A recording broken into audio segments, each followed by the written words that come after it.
여러분 안녕하십니까, 필립입니다. 이번 영상은 켄 피셔의 역발상 주식 투자 책을 읽고 제가 떠올린 생각 그리고 책 속에 담긴 지혜들을 여러분에게 전달해 드리고자 합니다. 그러면 지금부터 역발상 주식 투자가가 되기 위해선 무엇이 필요한지 한번 알아보도록 하겠습니다. 켄 피셔는 두뇌 훈련 지침으로 군중 심리를 피해야 한다라고 말해주고 있었습니다. 보통 우리가 주류가 있고 그리고 비주류가 있다고 생각을 해보면,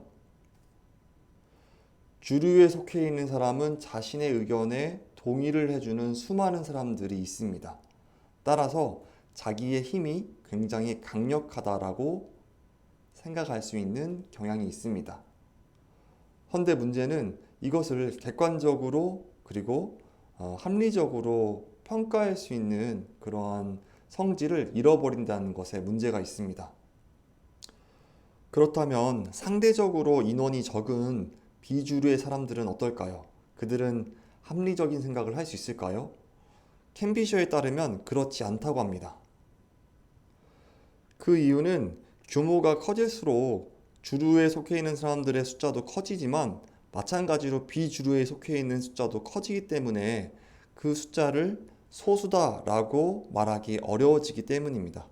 그들 역시 똑같은 군중 심리 속에서 반대를 위한 반대를 하게 되고, 그렇게 되면서 합리적이고 그리고 객관적인 판단 능력을 잃을 가능성이 굉장히 높습니다. 따라서 비주류의 사람들은 자신을 역발상 투자가라고 착각하지만 실상은 그렇지 못하다고 켄 피셔는 말해주고 있었습니다. 전기자동차에 대한 예로 여러분께 이해를 도와드리도록 하겠습니다. 전기자동차가 앞으로 미래의 큰 사업이 될 것이다 라는 것은 주류의 생각일 것입니다. 그러나 국민일보의 기사를 보시면 장래 신차가 100% 전기차가 가능할까? 라고 하면서 전기자동차에 대한 회의적인 내용을 담은 기사도 마찬가지로 존재하고 있었습니다.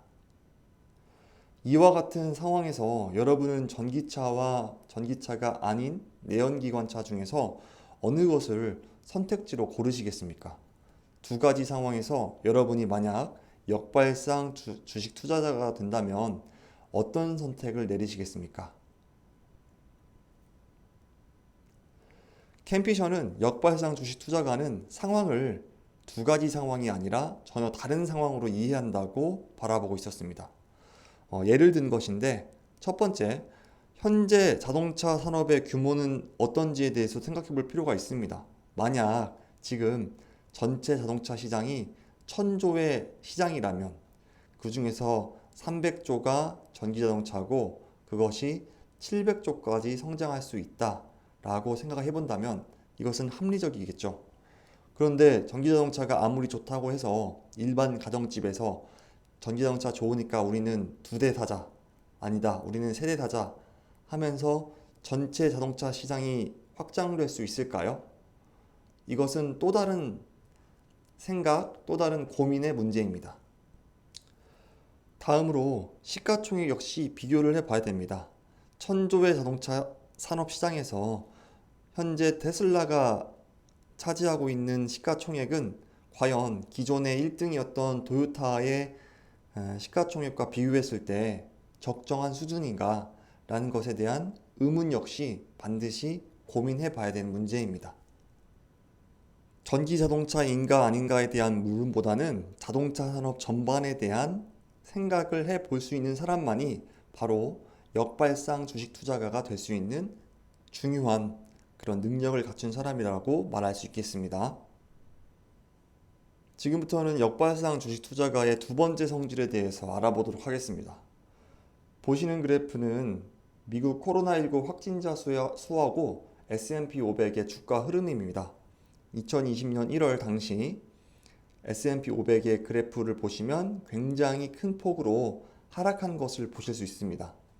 헌데 이 당시만 하더라도 확진자 수가 많지 않았습니다. 상황을 보시면 확진자 수가 늘어남과 동시에 S&P 500의 그래프 역시 급등하는 모양새를 볼 수 있습니다. 이 속에서 우리는 역발상 주식 투자가의 두 번째 성질을 알아볼 수 있겠습니다. 제 사례를 통해서도 여러분께 소개를 드릴 텐데, 먼저 시장은 가끔 군중의 손을 들어준다고 합니다. 그래야 시장이 존재하기 때문이죠. 이는 적중과 우연을 구분하지 않는 개미 투자가 또는 자신이 역발상 주식 투자가라고 믿는 그런 일반적인 사람들을 위한 시장의 배려라고 볼 수 있으면 되겠습니다. 자, 그러면 적중과 우연이 무엇인지 다음의 사례를 보시면서 이해하도록 하시겠습니다. 저는 2019년 10월 18일에 덱스터라는 주식을 6주 구매하게 되었습니다. 이 회사는 시각 효과를 담당하고 있는 회사인데, 저는 영화 보는 것도 좋아하고 드라마도 좋아하기 때문에 앞으로 미래에 있어서 시각 효과는 반드시 필요할 것이다 라고 생각하면서 이 주식을 사게 되었습니다. 그런데 2021년 11월 18일 저는 굉장히 장기 투자자가 되고 싶었지만 이 덱스터라는 주식을 팔 수밖에 없었습니다. 왜냐하면 제가 생각한 것 이상으로 많은 사람들이 이 주식에 몰려들었기 때문입니다. 당시에 메타버스라고 하는 열풍이 불면서 덱스터는 엄청난 급등을 이뤄서 저는 비록 적은 돈을 투자해서 큰 수익을 남기진 못했지만 600%가 넘는 이익률을 경험하게 되었습니다. 사람들이 몰리면 그것은 거품이다, 그러니 팔아라 라고 하는 주식 격언을 떠올리면서 저는 과감하게 가지고 있던 모든 덱스터 주식을 조금씩 분할해서 팔게 되었습니다. 당시 저는 제가 굉장히 똑똑하고 현명한 투자가가 된 것임을 느낄 수 있었습니다. 그러나 전혀 그렇지 않았고 저의 착각이었습니다. 반대되는 상황 한번 보시죠. 저는 네이버라는 주식도 2021년 3월 2일에 처음으로 사게 되었습니다. 비대면 업무 환경으로 사람들이 네이버라는 플랫폼에 집중하기 시작하면서 네이버는 급등을 했고 38만 3천 원에 저는 처음으로 매수하게 되었는데, 지금 이제 막 20만 원을 회복한 수준입니다. 우습지 않습니까?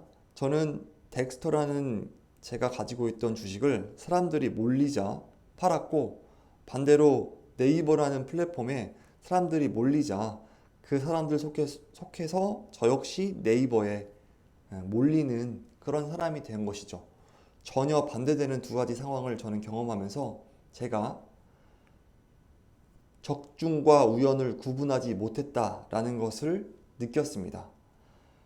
두 번째 역발상 주식 투자가들의 성질은 바로 적중과 우연을 구분하는 겸손함입니다. 자, 덱스터를 매도할 때 사람들이 열광하네? 그럼 팔아야지. 네이버를 매수할 때 사람들이 열광하는 이유는 있다. 더 성장할 것이다. 저는 제 실력이 아니라 코로나로 인한 V자 반등 속에서 우연히도 경험한 성공을 저의 실력이라고 믿었으면서 겸손함을 잃었습니다. 따라서 네이버를 적절한 가치 평가도 하지 않고 그냥 사람들 따라서 사게 된 것이죠. 정리해 보자면 역발상 투자가는 상황을 다르게 바라봐야 하고, 그리고 항상 적중과 우연을 구분하는 겸손함을 가지고 있어야 됩니다. 다음 제가 돈의 심리학 모건 하우절이 쓴 책을 보면서 그 속에 담긴 또 지혜로운 문장이 있어서 이 문장 소개해 드리면서 이어나가도록 하겠습니다.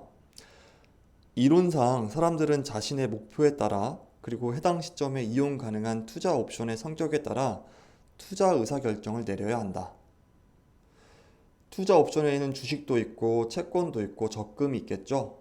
자기에게 맞는 옵션을 골라야 한다고 합니다. 하지만 사람들은 그렇게 하지 않았다. 두 경제학자가 발견한 사실에 따르면, 여기서 책에 돈의 심리학이라는 책에 두 경제학자의 내용이 나오는데 이거는 제가 생략을 했습니다. 사람들의 투자 의사결정은 본인 세대의 경험, 특히 성인기 초기의 경험에 크게 좌우되었다. 우리의 MZ세대는 사회 진출을 함과 동시에 주식 급등을 경험하게 되었습니다. 여기 나오는 것처럼 성인기 초기 경험이 크게 좌우되었는데, 저처럼 MZ세대들은 주식 급등 상황을 경험한 것이죠.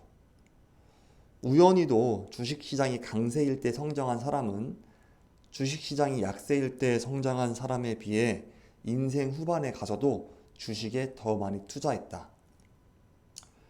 현명한 투자가 그리고 역발상 주식 투자가가 되기 위해서는 주식 급등기에 우리가 사회에 진출했을 시에는 그것이 나의 실력이 아니라 그러한 시대적인 상황이라는 우연이라고 반드시 알고 있어야 됩니다. 그런 겸손함을 항상 마음속에 품고 있어야 올바른 투자를 할 수 있는 것입니다. 루머에 사서 뉴스에 팔아라.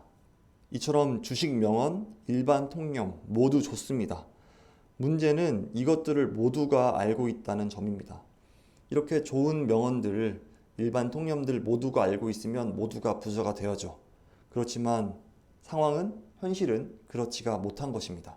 왜냐하면 상황을 다르게 바라보지 않고 그리고 우연인지 실력인지 명확하게 겸손한 나의 잣대로 파악하지 않기 때문입니다. 진짜 역발상 투자란 내가 이 상인기에 경험한 이것들이 이 경제적인 상황들이 절대 나의 실력이 아니라 우연의 일치이고 그리고 나는 정말 작은 존재다 라고 항상 겸손하게 생각을 해야 하고 그리고 상황을 반드시 다르게 바라보는 노력이 필요합니다. 부족하지만 제가 역발상 주식 투자를 읽고 떠올린 생각들 그리고 그 속에 담긴 지혜들을 여러분께 전달해 드린 첫 번째 영상을 이렇게 제작해 보게 되었습니다. 다음 영상에서는 역발상 주식 투자를 위해서 무엇이 필요하고 또 책 속에는 어떤 지혜들이 담겨 있는지 다시 한번 설명해 드리도록 하겠습니다.